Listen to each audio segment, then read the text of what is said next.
उत्तराखंड और इससे सटी नेपाल सीमा पर बसे रोहिंग्या बिहार और उत्तर प्रदेश की सीमा से होते हुए पश्चिम नेपाल तक पहुंच गए, जहां से उन्हें इस्लामिक संघ नेपाल जैसे जिहादी गुटों से फाइनेंस मिल रहा है।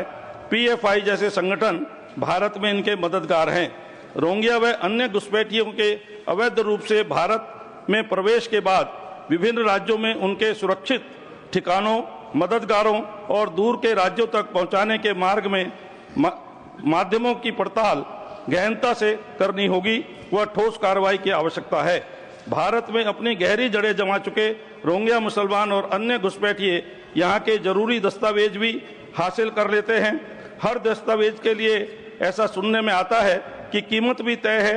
शुरुआत फर्जी निर्वाचन कार्ड बनाने से होती है। दलालों के माध्यम से 3-4 हज़ार रुपये में इन्हें फर्जी प्रमाण पत्र मिल जाते हैं। आज के समाचार पत्र में यहाँ तक छपा है कि कॉरपोरेट ऑफिस के रूप में इस प्रकार के दलाल काम कर रहे हैं, जो इनको पूरी सहायता देते हैं सीमा पर। कुछ पकड़े गए घुसपैठियों से मिली जानकारी के मुताबिक निर्वाचन कार्ड के लिए 5,000 रुपये, राशन कार्ड के लिए 10,000 रुपये, आधार कार्ड के लिए 25,000 रुपये, पासपोर्ट के लिए 1 लाख रुपये तथा नेपाल पहुंचाने के लिए इनको रुपए देने पड़ते हैं। उत्तर प्रदेश के रायबरेली में फर्जी जन्म प्रमाण पत्र बनाने के मामले में नए खुलासे हाल ही में हुए हैं। अतः सदन के माध्यम से मैं सरकार से मांग करता हूं कि इस पर ठोस कार्रवाई करते हुए जो लोग घुसपैठियों को भारत ला रहे हैं, उनके नेटवर्क को ध्वस्त किया जाए, उनको कागजात यहाँ के रहने के प्रमाण पत्र दे रहे हैं, उनको गिरफ्तार किया जाए, उनके ऊपर कार्रवाई की जाए। यहाँ तक महोदय कि Shah institute of nuclear physics के पास तक ये पहुँच गए हैं। विधान निगम। धन्यवाद माननीय नरेश जी। माननीय Shri P Wilson, demand for holistic approach towards delimitation of constituencies for the Lok Sabha and state legislative assemblies. Thank you, Deputy Chairman, sir. This is about impending danger of delimitation in the year 2026, as set out in the Constitution. Delimitation was conducted after each census in the years 1952, 62, 72 to ensure fair representation of all states. However, a significant disparity appeared. While some states embraced family planning policies, others ignored the issue, allowing their populations to grow unchecked, and therefore to address this inequality, the 42nd Constitutional Amendment frees delimitation based on 1971 census data for 25 years, thereby safeguarding states that manage their population from losing political influence. The freeze on population growth was extended through the 84th Constitutional Amendment following the recommendation of the National Population Policy in the year 2000, which expected stabilization of population growth across all states by 2026. The Constitutional Amendment aimed to provide motivation for states to actively pursue the goal of population stabilization. In May 2000, the National Population Commission was established, chaired by the Honorable Prime Minister, to implement National Population Policy to achieve population stabilization. However, for the last 10 years, the National Population Commission has become defunct, leading to a significant failure in the mandate for uniform population stabilization. Data shows that the states like Tamil Nadu have a total fertility rate of 1.7 and Kerala has TFR of 1.8, indicating that these states have successfully stabilized their population. In contrast, UP has a TFR of 2.4, Bihar has a TFR 3.0, which means that these states continue to experience exponential population growth. This suggests that the original reasoning for lifting the freeze in 2026 is no longer valid.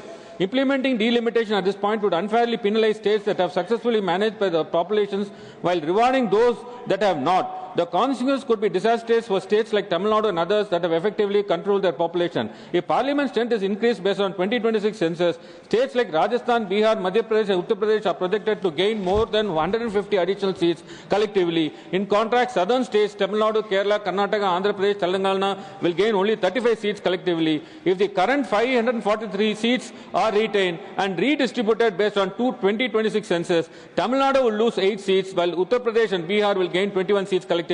States that have effectively implemented the national family planning policy will face penalties which will result in a loss of political representation and bargaining power. This shift will favor states that have not adhered to the national family policy planning. Why, Chairman sir, why should we forfeit our rightful representation and political leverage? Why are the states that neglected family planning being rewarded with increased representation? This is nothing short of a political coup against those states that have remained committed to our national vision. Tamil Nadu Chief Minister Thiru M.K. Stalin has rightfully raised alarm about this impending justice and has called for a meeting on 22nd of this Saturday. If the Constitution is not amended before 2026 to extend the freezing, the delimitation will kick in and automatically be done from 2026 onwards. I urge the Honourable Prime Minister through the Honourable Chairman to address the issue and House and to clarify the government stance and propose measures to protect. Thank you. Mania Srimati Renuka Chaudhary, issue for rise in gold loans and financial distress amongst women, not present. Mani Sri Brijlal, demand to convert Bansi railway station into a junction and extend the railway up to Kapilvastu Uttar Pradesh. बहुत बहुत धन्यवाद deputy chairman साहब। मेरी मांग है भगवान बुद्ध की जन्मस्थली कपिलवस्तु को बांसी जो वहां से नई रेलवे लाइन गुजर रही है उसको जोड़ने के संबंध में। उपसभापति महोदय, कपिलवस्तु भगवान बुद्ध की जन्मस्थली है।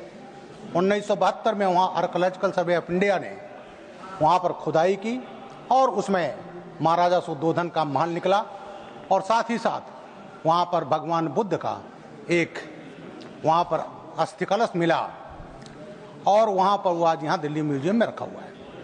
वहाँ एक चावल का कार्बोनाइज्ड फॉर्म मिला, काला नमक राइस, जो भगवान बुद्ध का प्रसाद माना जाता है और वो राइस आज भी वहाँ पर पैदा होता है। और मैं योगी आदित्यनाथ जी को बहुत बहुत साधुवाद देता हूँ, उन्होंने उस राइस को वन डिस्ट्रिक्ट वन प्रोडक्ट में रखा और आज वो एक इंटरनेशनल ब्रांड है, उसको हम एक्सपोर्ट कर रहे हैं। अंग्रेजों ने जब ब्रिटिश काल था तो उन्होंने उस राइस को लंदन को एक्सपोर्ट करते थे और एक रेलवे लाइन बनाया था गोरखपुर से उसका बाजार, जिसका काम था इस राइस को गोरखपुर से वहाँ से कलकत्ता और कलकत्ता से लंदन के मंडियों में जाता था। सभापति महोदय, ये महत्वपूर्ण तीर्थ स्थल है। लुम्बिनी वहाँ से नेपाल साइड में मात्र 12-14 किलोमीटर है। बस्ती से बांसी और फिर कपिलवस्तु, ये लाइन रेलवे डिपार्टमेंट द्वारा पहले से अप्रूव्ड रहा है, पिंक बुक में है, लेकिन वो एवेंस में है। उपसभापति महोदय, एक रेलवे लाइन खलीलाबाद, बांसी और वहाँ से बहराइच जा रहा है, उस पर काम शुरू हो गया है। अब बांसी से कपिलवस्तु मात्र उसके बीच की दूरी 40 किलोमीटर है। मैं आपके माध्यम से रेल मंत्री जी से अनुरोध करना चाहूँगा कि वो जो लाइन खलीलाबाद बांसी होते बहराइच जा रही है, बांसी को जंक्शन बनाया जाए और बांसी जंक्शन से कपिलवस्तु को जोड़ा जाए, जिससे दुनिया भर के जो भगवान बुद्ध के अनुयायी हैं, बुद्धिस्ट हैं, उस तीर्थ स्थल पर जा सकें। उससे उनको सुविधा मिलेगी ही, साथ साथ हमारे पर्यटन को बढ़ावा मिलेगा और वहाँ से जो लुम्बिनी जाने वाले लोग हैं, जो आज वहाँ से एरोप्लेन से भैरवा आते हैं, वहाँ से आते हैं, उनको सीधे सुविधा मिल जाएगी। भगवान बुद्ध की स्थली पर कपिलवस्तु जाएंगे और कपिलवस्तु से सीधे लुम्बिनी चले जाएंगे। इससे हमारा जिला जो सिद्धार्थनगर एक पिछड़ा जिला है, उसमें पर्यटन को बढ़ावा मिलेगा और साथ ही साथ बुद्धिस्ट टूरिस्ट को वहां जाने में सुविधा मिलेगी। वीके न्यूज, राष्ट्र के नाम।